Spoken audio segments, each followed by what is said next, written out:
Hello friends, मी मिथुन भोसले आजच्या चालू घडामोडीच्या सेशनमध्ये तुमच्या सगळ्यांचं परत एकदा खूप खूप स्वागत करतो. सप्टेंबर महिन्यातला आज आपण एक नवीन टॉपिक सुरू करतोय, तो म्हणजे महाराष्ट्र. सुरू करूयाचं आपलं इंटरेस्टिंग लेक्चर. महाराष्ट्र सरकारनं पंतप्रधान नरेंद्र मोदी यांच्या 73व्या वाढदिवसानिमित्त एक योजना आणलेली आहे. त्याला 11 कलमी योजना असं म्हटलेलं आहे. 11 कलमी म्हणजे काय, सर समाजातील किंवा विविध घटकांचे जे काही 11 घटक आहेत त्या 11 घटकांवर त्या ठिकाणी फोकस करण्यात आलेली आहे. सो राज्य सरकारची 11 कलमी योजना त्या ठिकाणी सुरू करण्यात आलेली आहे. पंतप्रधान नरेंद्र मोदी यांचा 73वा वाढदिवस 17 सप्टेंबर 2023 रोजी पंतप्रधानांचा वाढदिवस असतो. त्या दिवसाच्या निमित्तानं अशा प्रकारे 11 कलमी योजनेची सुरुवात करण्यात आली. प्रत्येक योजनामध्ये नमो ही अक्षरे लावत योजनेची अंमलबजावणी केली जाणार आहे.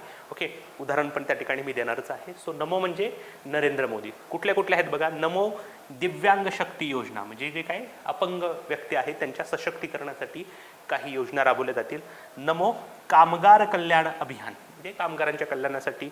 नंतर महिला सक्षमीकरण, 73वा वाढदिवस आहे म्हणून जवळजवळ 73 लाख महिलांचं सक्षमीकरण त्या ठिकाणी केलं जाणार आहे. नंतर गरीब व मागासवर्गीय सन्मान अभियान. नंतर क्रीडा मैदान व उद्यान, म्हणजे फक्त समाजातील जे काही दुर्लक्षित घटक आहेत त्यांच्यावरच नाही तर जी काही भौतिक गोष्टी आहेत त्याच्यावर पण फोकस केला जाणार आहे, क्रीडा मैदान आणि उद्यान. नंतर ग्राम सचिवालय अभियान. ओके, नंतर नमो शेततळी अभियान. नंतर तीर्थस्थळे व गड किल्ले सुधार अभियान, शहर सौंदर्यकरण अभियान, आदिवासी स्मार्ट शाळा, आत्मनिर्भर व सौर गाव अभियान. सो बेसिकली विविध घटकांवर ही योजना त्या ठिकाणी फोकस करण्यात आलेली आहे. सो टोटल 11 कलमी योजना त्या ठिकाणी आहे. ओके, नरेंद्र मोदींच्या वाढदिवसानिमित्त. ओके, सो काही इन्फोग्राफ्स टाकलेले आहेत ज्याच्या माध्यमातून मी सांगितलेलं आहे बघा, 73 लाख महिलांना शासकीय योजनाचा लाभ मिळवण्यात येईल. नंतर कामगार कल्याण अभियानातून 73,000 बांधकाम कामगारांना सुरक्षा संच त्या ठिकाणी दिले जातील. 73,000 शेततळ्यांची उभारणी त्या ठिकाणी केली जाणार आहे. नंतर आत्मनिर्भर आणि सौर ऊर्जा गावामधून 73 गावे आत्मनिर्भर त्या ठिकाणी केले जाणार आहेत. ओके, सो बेसिकली बऱ्याच ठिकाणी 73 ही गोष्ट आहे कारण नरेंद्र मोदींचा 73वा वाढदिवस त्या ठिकाणी आहे. ओके, येस, चलो. नंतर आहे दत्तक शाळा योजना. ओके, सो एक फार इंटरेस्टिंग गोष्ट त्या ठिकाणी आहे. समाजातील जे काही दानेश्वर लोक असतील, स्वयंसेवी संस्था असतील, कॉर्पोरेट कंपन्या असतील, ते वेगवेगळ्या प्रकारच्या शाळांना निधी देऊन त्या ठिकाणी शाळा दत्तक त्या ठिकाणी घेऊ शकतात. ओके, सो समाजातील दानशूर व्यक्ती, स्वयंसेवी संस्था, कॉर्पोरेट संस्था CSRच्या माध्यमातून, कॉर्पोरेट सोशल रिस्पॉन्सिबिलिटीच्या माध्यमातून शाळांसाठी पायाभूत सुविधा आणि आवश्यक संसाधनाची उपलब्धता वाढवून त्याद्वारे गुणवत्तापूर्ण दर्जेदार शिक्षणाचा प्रसार करणं हे या दत्तक शाळा योजनेचं उद्दिष्ट आहे. म्हणजे बऱ्याच वेळेला गव्हर्नमेंटकडून जे फंडिंग केलं जातं ते बऱ्याच वेळेला कमी असतं, म्हणून जे काही स्वयंसेवी संस्था, काही लोक असतील ते विविध प्रकारे शाळांना मदत करतील. मग काही शालेय साहित्य देणं असू देत, क्रीडा साहित्य देणं असू देत, ग्राउंड्स बांधून देणं असू देत, किंवा शाळाची जी काही खोल्या आहेत त्या मोडकळीला आले असतात त्याची दुरुस्ती करणं असू देत, हे ह्या दत्तक शाळा योजनेअंतर्गत सुरू करण्यात आलेलं आहे. दत्तक शाळा घेण्याचा कालावधी असणार आहे 5 ते 10 वर्ष. दुसरी महत्त्वाची गोष्ट की ही दत्तक घेण्याची पद्धत कशी आहे तर सर्वसाधारण पालकत्व, नामकरण आधारित विशिष्ट पालकत्व, म्हणजे बेसिकली सर्वसाधारण पालकत्वाच्या माध्यमातून गव्हर्नमेंट त्या ठिकाणी अशा प्रकारे शाळा दत्तक देऊ शकतं. परंतु जर तुम्ही एखादी स्वयंसेवी संस्था असाल किंवा एखादी कॉर्पोरेट कंपनी असेल तर ती कॉर्पोरेट कंपनी आपल्या एखाद्या व्यक्तीचं नाव देऊन त्या ठिकाणी शाळा चालवू शकतात. फॉर एक्झाम्पल एखादी ZDP मधली शाळा आहे तर त्याला एखाद्या रिलायन्सनं कंपनीनं एखादी शाळा दत्तक घेतली तर रिलायन्समधले जे काही अंबानी आहेत त्यांचं नाव शाळेला दिलं जाऊ शकतं. परंतु अशी शाळेचं दत्तक घेत असताना त्या ठिकाणी स्थानिक स्वराज्य संस्थांनुसार त्या ठिकाणी किती कालावधीसाठी तुम्ही ही शाळा दत्तक घेताय त्याच्यानुसार तुम्हाला गव्हर्नमेंटला पैसे देखील त्या ठिकाणी द्यावे लागणार आहे. सो देणगीचं स्वरूप कसं असणार आहे, एकतर रोख रक्कम स्वरूपात तुम्ही देणगी देऊ शकता, आवश्यक वस्तू किंवा सेवांचा पुरवठा त्या ठिकाणी करू शकता, अतिरिक्त वर्गखोल्यांचे बांधकाम बांधू शकता, इमारतींची दुरुस्ती किंवा देखभाल किंवा रंगरंगोटी असेल. सो या माध्यमातून तुम्ही या शाळा दत्तक घेताना देणगी त्या ठिकाणी देऊ शकतात. आता देणगी मूल्य किती असेल बघा, तर स्थानिक स्वराज्य संस्था ज्या आहेत त्या स्थानिक स्वराज्य संस्थानुसार किती वर्षासाठी घ्यायचं आहे त्याच्यानुसार मी तुम्हाला सांगितलं की 5 किंवा 10 वर्षासाठी ही शाळा तुम्हाला दत्तक घेता येईल. अ आणि ब महानगरपालिका असतील त्या ठिकाणी ती शाळा जर घ्यायची असेल तर 5 वर्षासाठी 2 कोटी आणि 10 वर्षासाठी 3 कोटी मोजावे लागतील. क वर्ग महानगरपालिकातली शाळा जर दत्तक घ्यायची असेल तर 5 वर्षासाठी 1 कोटी आणि 10 वर्षासाठी 2 कोटी मूल्य मोजावं लागेल. ड वर्ग आणि नगरपरिषदा ग्रामीण भागातील शाळा जर दत्तक घ्यायच्या असतील तर 50 लाख रुपये ते 1 कोटी रुपये तुम्हाला शासनाला देणगी स्वरूपात त्या ठिकाणी द्यावे लागतील. ओके, सो अशा प्रकारची गोष्ट आहे. जर अशा प्रकारची देणगी तुम्ही दिली त्या ठिकाणी शाळाला तुमची नावं देखील त्या ठिकाणी दिली जाऊ शकतात. Okay, yes. नंतर आपल्या भारतामध्ये किंवा बेसिकली महाराष्ट्रामध्ये दहीहंडी खेळाला प्रोत्साहन देण्यासाठी महाराष्ट्र राज्य सरकारनं प्रो गोविंदा स्पर्धा त्या ठिकाणी सुरू केलेल्या आहेत. राज्य सरकारनं त्याचं आयोजन केलं कृष्ण जन्माष्टमीच्या निमित्त. वरळी या ठिकाणी या स्पर्धेचं आयोजन त्या ठिकाणी करण्यात आलं. प्रो कबड्डी जशी स्पर्धा आहे त्याच प्रो कबड्डीच्या धर्तेवर अशा प्रकारे प्रो गोविंदा स्पर्धा त्या ठिकाणी आयोजित करण्यात आल्या. जर एखाद्या गटाला किंवा संघाला अशा प्रकारे या स्पर्धेचं विजेतेपद जिंकायचं असेल तर गोविंदा पथकाला 40 फूट उंच असलेल्या मटक्याला फोडावं लागणार आहे. पहिलं बक्षीस 11 लाख रुपयाचं असणार होतं. संघ टोटल 16 सहभागी झाले.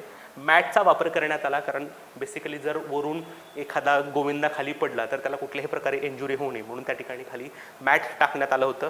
जर गोविंदाचा मृत्यू किंवा त्याला अपंगत्व आलं तर 10 लाख रुपये इतकी मदत त्याला दिली जाणार होती. यासाठी गव्हर्नमेंट स्वतः त्यांचा सगळ्यात मोठा इन्शुरन्स देखील काढलेला होता. काही फोटोग्राफ्स आहे ज्याच्यामध्ये इन्फोग्राफिक्समध्ये दाखवले मी की कशा प्रकारे ही स्पर्धा त्या ठिकाणी कुठं आयोजित करण्यात आली होती, पहिलं बक्षीस किती वगैरे आहे. Okay, yes. चलो, नंतर आहे मुख्यमंत्री महिला सशक्तीकरण अभियान.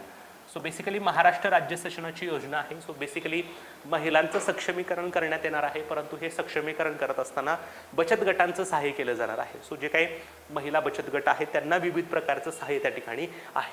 2 ऑक्टोबर 2023ला त्याची सुरुवात होणार आहे. राज्यातील किमान 1 कोटी महिलांना बचत गट किंवा शक्ती गटाच्या माध्यमातून जोडण्यात येणार आहे. म्हणजे जे काही महिला आहेत त्यांना बचत किंवा शक्ती गटाच्या माध्यमातून जोडण्यात येईल. त्यांना स्वयंरोजगार उपलब्ध करून देण्यासाठी प्रयत्न केला जाईल. यासाठी 10 लाख महिलांना तांत्रिक व्यावसायिक प्रशिक्षण दिलं जाणार आहे. फॉर एक्झाम्पल 10 महिला एकत्र आल्या आणि त्यांना वाटलं की अशा प्रकारे आम्ही त्या ठिकाणी पापड उद्योग सुरू करू शकतो, एखादा गृहोद्योग करू शकतो, तर त्यासाठी त्यांना काय दिलं जाणार आहे, ट्रेनिंग दिलं जाणार आहे. दुसरी महत्त्वाची गोष्ट, नवीन लघुउद्योग किंवा उद्योग वाढीसाठी आवश्यक मदत केली जाणार आहे. जर एखादा ऑलरेडी एस्टॅब्लिश्ड असेल उद्योग किंवा नवीन उद्योग स्थापन करायचं असेल तर त्यांना इतर मदत त्या ठिकाणी केली जाणार आहे. जिल्हाधिकारी किंवा जिल्हा परिषदेचे जे काही मुख्य कार्यकारी अधिकारी म्हणजे CEO आहेत ते त्या ठिकाणी नोडल अधिकारी म्हणून काम करणार आहेत आणि महिला व बालकल्याण आयुक्त हे त्या ठिकाणी समन्वयक म्हणून काम करतील. परंतु या योजनेसाठी गव्हर्नमेंटने GR काढला, परंतु नंतर तो पाठीमागे पण घेतला म्हणून ही योजना चर्चेत होती. फक्त माहिती असू द्या की हे जे काही राज्यातल्या 1 कोटी महिला आहेत त्यांना बचत गटाच्या माध्यमातून एकत्र आणलं जाईल, त्यांना सर्व प्रकारची मदत दिली जाईल आणि त्यांना स्वयंरोजगारासाठी उभा केलं जाईल. अशा प्रकारची ही मुख्यमंत्री महिला सक्षमीकरण योजना त्या ठिकाणी आहे. Okay, yes. नंतर आपण काही संक्षिप्त घडामोडी बघूयात. महाराष्ट्र राज्यानं सिल्वर पॉम्प्रेट किंवा चंदेरी पापलेटला राज्य मासा म्हणून डिक्लेअर केलेला आहे. आणि मोस्ट इम्पॉर्टंट आहे, आयोग प्रश्न विचारेल की महाराष्ट्र राज्यानं खालीलपैकी कुठल्या मास्याला राज्य मासा म्हणून दर्जा दिलेला आहे. सिल्वर पॉम्प्रेट किंवा चंदेरी पापलेट असं म्हणतात. सुधीर मुनगंटीवार जे सांस्कृतिक कार्यमंत्री आहेत त्यांनी त्याची घोषणा केलेली होती. महाराष्ट्रातील पहिलं फळांचं गाव म्हणून धुमाळवाडीला घोषित करण्यात आलेलं आहे. सातारा जिल्ह्यातील फलटण तालुक्यामध्ये धुमाळवाडी नावाचं गाव त्या ठिकाणी आहे. नंतर सगळ्यांना माहीत आहे 29 ऑगस्ट हा भारतामध्ये राष्ट्रीय क्रीडा दिवस म्हणून साजरा केला जातो, कारण त्या दिवशी मेजर ध्यानचंद यांचा जन्मदिवस असतो. अगदी तशाच प्रकारे आपल्या राज्यात देखील राज्य क्रीडा दिवस साजरा केला जाणार आहे 15 जानेवारीला. 15 जानेवारीच का, तर भारताचे पहिले वैयक्तिक ऑलिम्पिक पदक विजेते खाशाबा जाधव यांचा हा जन्मदिवस आहे. म्हणून राष्ट्रीय स्तरावर 29 ऑगस्ट तर राज्य स्तरावर 15 जानेवारी हा क्रीडा दिवस त्या ठिकाणी असणार आहे. नंतर क्रीडा क्षेत्रातील उल्लेखनीय काम करणारे जे काही खेळाडू आहेत त्यांना त्या ठिकाणी शिवछत्रपती क्रीडा पुरस्कार दिले जातात आणि या क्रीडा पुरस्कारांच्या रकमेमध्ये आता वाढ करण्यात आलेली आहे. जीवन गौरव पुरस्कार आता 5 लाखांचा असणार आहे, पूर्वी तो 3 लाखाचा होता. आणि इतर क्रीडा पुरस्कार जे आहेत ते 3 लाखाचे असणार आहेत, पूर्वी 1 लाख रुपये इतके त्या ठिकाणी होते. Okay, yes. नंतर महाराष्ट्र शासनाचे उपमुख्यमंत्री देवेंद्र फडणवीस यांना डॉक्टर श्यामाप्रसाद मुखर्जी पुरस्कारानं गौरवणीत करण्यात आलेला आहे. स्वराज्य नावाचं एक मॅगझिन आहे त्यांच्याकडून सुप्रशासन आणि पायाभूत सुविधेसाठी मुख्यमंत्र्यांनी उपमुख्यमंत्र्यांनी जे काम केलेलं आहे त्यासाठी हा पुरस्कार मिळालेला आहे. ओके, सो माहिती असू द्या, डॉक्टर श्यामाप्रसाद मुखर्जी पुरस्कार, उपमुख्यमंत्री देवेंद्र फडणवीस. नंतर देशातील पहिली भूस्खलन आणि देखरेख संस्था जी आहे ती आपल्या महाराष्ट्र राज्यामध्ये स्थापन केली जाणार आहे.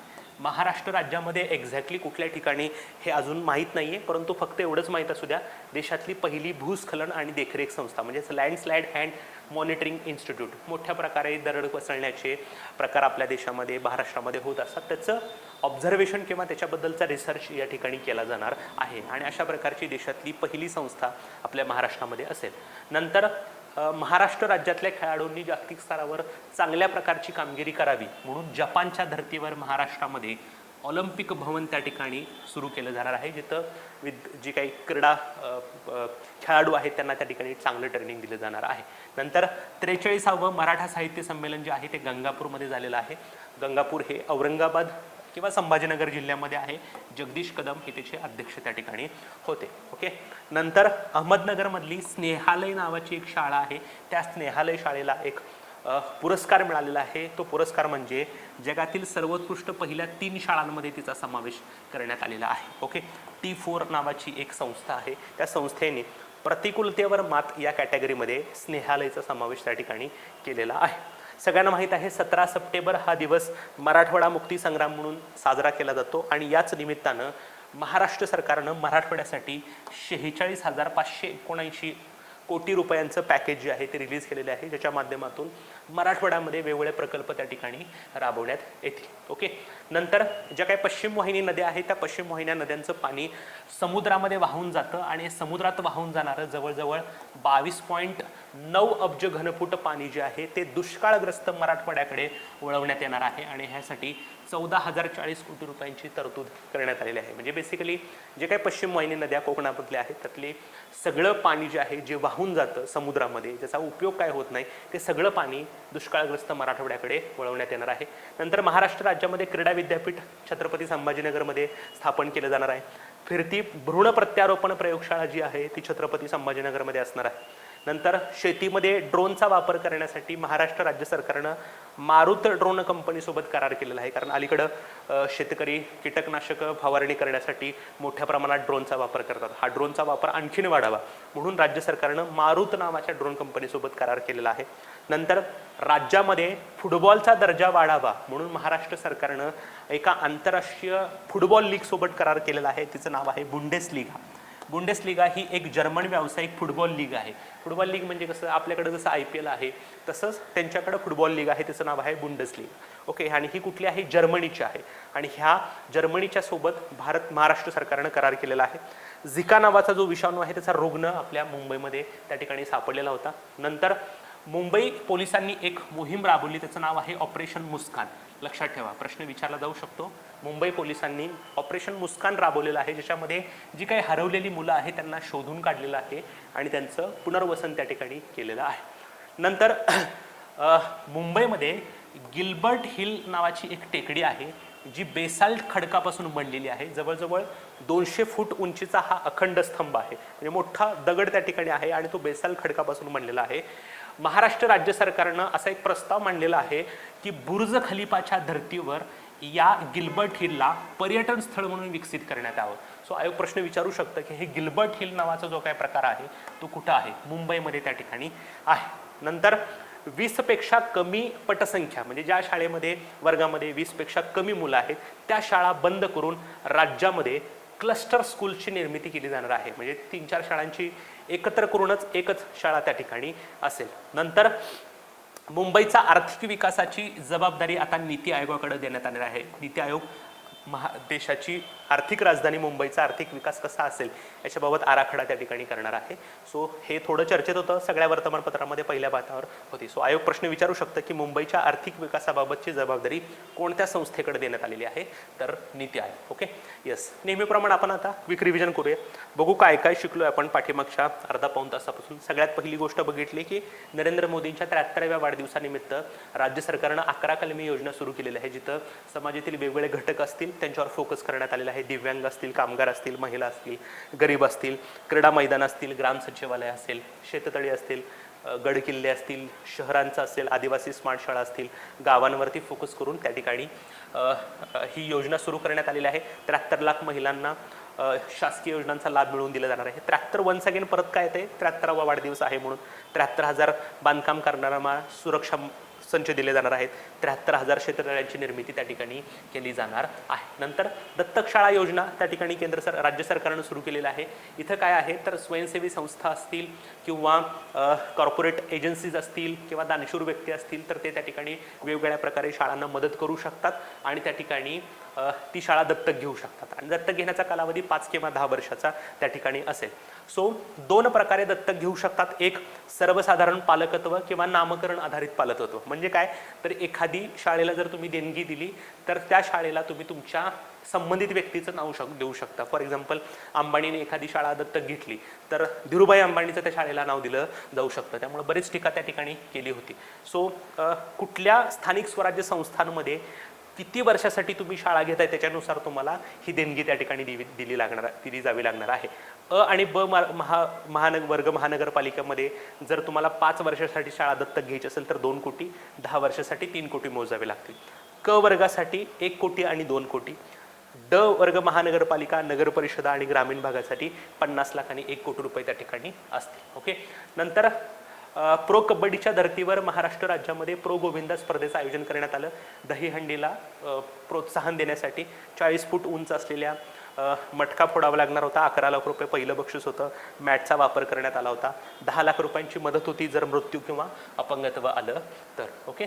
यस. नंतर जे काही महिला आहेत त्यांना बचत गटाच्या माध्यमातून त्यांचं आर्थिक सक्षमीकरण करण्यासाठी मुख्यमंत्री महिला सशक्तीकरण अभियान सुरू करण्यात आलेलं आहे 2 ऑक्टोबर 2023ला. जिथं जे काही महिला गट असतील त्यांना तांत्रिक आणि व्यावसायिक प्रशिक्षण आणि इतर आवश्यक मदत त्या ठिकाणी दिली जाणार आहे. जिल्हाधिकारी आणि जिल्हा परिषदेचे CEO नोडल अधिकारी असतील आणि महिला व बालकल्याण आयुक्त समन्वयक त्या ठिकाणी असणार आहे. ओके. नंतर महाराष्ट्र राज्याचा राज्यमासा म्हणून सिल्वर पॉम्पलेट किंवा चंदेरी पापलेटची निवड करण्यात आलेली आहे. धुमाळवाडी हे महाराष्ट्र राज्यातील पहिलं फळांचं गाव आहे. 15 जानेवारी हा क्रीडा दिवस असणार आहे. देवेंद्र फडणवीस यांना श्यामाप्रसाद मुखर्जी पुरस्कार मिळालेला आहे. नंतर देशातली पहिली भूस्खलन आणि देखरेख संस्था महाराष्ट्र राज्यामध्ये आहे. जपानच्या धर्तीवर महाराष्ट्र राज्यामध्ये ऑलिम्पिक भवन असणार आहे. 43वावं मराठवाडा साहित्य संमेलन गंगापूर इथं असणार आहे. जगदीश कदम त्याचे अध्यक्ष आहेत. स्नेहालय या शाळेला T4 एज्युकेशननं जगातील सर्वोत्कृष्ट पहिल्या 3 शाळांमध्ये स्थान दिलेलं आहे. 17 सप्टेंबर जो मराठवाडा मुक्ती संग्राम असतो त्याच्यानिमित्त महाराष्ट्र राज्य सरकारनं 46,579 कोटी रुपयाचं पॅकेज त्या ठिकाणी डिक्लेअर केलेलं आहे. पश्चिम वाहिनी नद्यातून समुद्रामध्ये वाहून जाणारं पाणी वळवण्यासाठी 14,440 कोटी रुपयांची तरतूद त्या ठिकाणी आहे. संभाजीनगरला क्रीडा विद्यापीठ असणार आहे. संभाजीनगरला फिरती भ्रूण प्रत्यारोपण प्रयोगशाळा असणार आहे. नंतर ड्रोनचा वापर वाढवण्यासाठी महाराष्ट्र राज्य सरकारनं मारुत ड्रोन कंपनीसोबत करार केलेला आहे. फुटबॉलचा दर्जा उंचावण्यासाठी बुंडेसलिगा या जर्मन व्यावसायिक फुटबॉल लीगसोबत करार केलेला आहे. ऑपरेशन मुस्कार मुंबई पोलिसांचा आहे हरवलेल्या मुलांना शोधून काढण्यासाठी. गिल्बर्ट हिल हे मुंबईमध्ये आहे जिथं पर्यटन स्थळ म्हणून विकास केला जावा म्हणून त्या ठिकाणी महाराष्ट्र राज्य सरकारनं प्रस्ताव सांगितलेला आहे. 20पेक्षा कमी पटसंख्येच्या शाळा बंद करून त्याच्याऐवजी क्लस्टर्स शाळेची निर्मिती केली जाईल आणि मुंबईच्या आर्थिक विकासाबाबतचा आराखडा जो आहे त्याची जबाबदारी नीती आयोगाकडे देण्यात आलेली आहे. ओके. येस. सो आजच्यासाठी आपण इथंच थांबतोय मित्रांनो. परत भेटूयात नवीन चालू घडामोडी आणि नवीन संकल्पनासहित. तोपर्यंत धन्यवाद.